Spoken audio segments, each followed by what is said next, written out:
A life-changing surgery is now being performed at a hospital in Northwest Ohio. The University of Toledo Medical Center announced its transplant. It transplanted a pancreas. Silver Barker talked to officials at the hospital and the patient. Silver, UTMC once suspended its living donor transplant program. How did the hospital do this?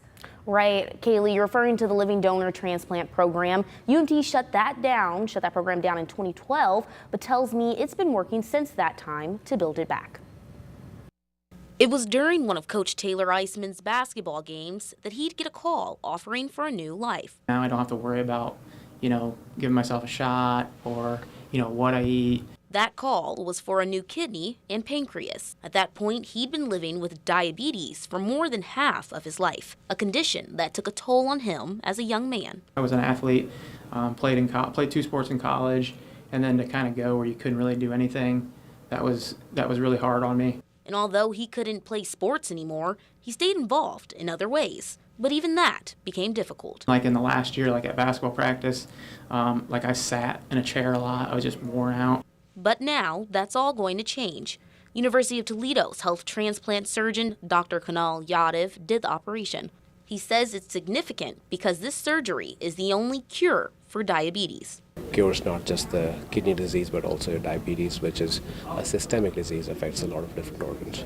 A monumental surgery like this didn't seem possible 13 years ago for UTMC when a botched transplant ended with a healthy kidney in the trash and the living donor transplant program being voluntarily suspended.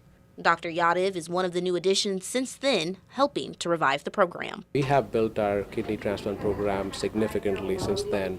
Especially in the last 5 years, our kidney transplant volumes have more than doubled. We do close to 200 transplants every year, which is a huge volume for our program. A second chance for Iceman to have a real shot at life. Extremely excited about that, like vacations and just things like that, being able to go to school, go to practice, and come home and then, put some work in with my kids as well. And Dr. Yadav also tells me that waiting times for a new organ at UTMC are the shortest in the country. According to the Scientific Registry of Transplant Recipients, UTMC's current wait time is 2 months, while the national average is about 3 years. Dr. Yadav says this has led to the center seeing a lot of transplant tourism, including people from New York and California. Reporting in studio, Silver Barker, WTOL 11.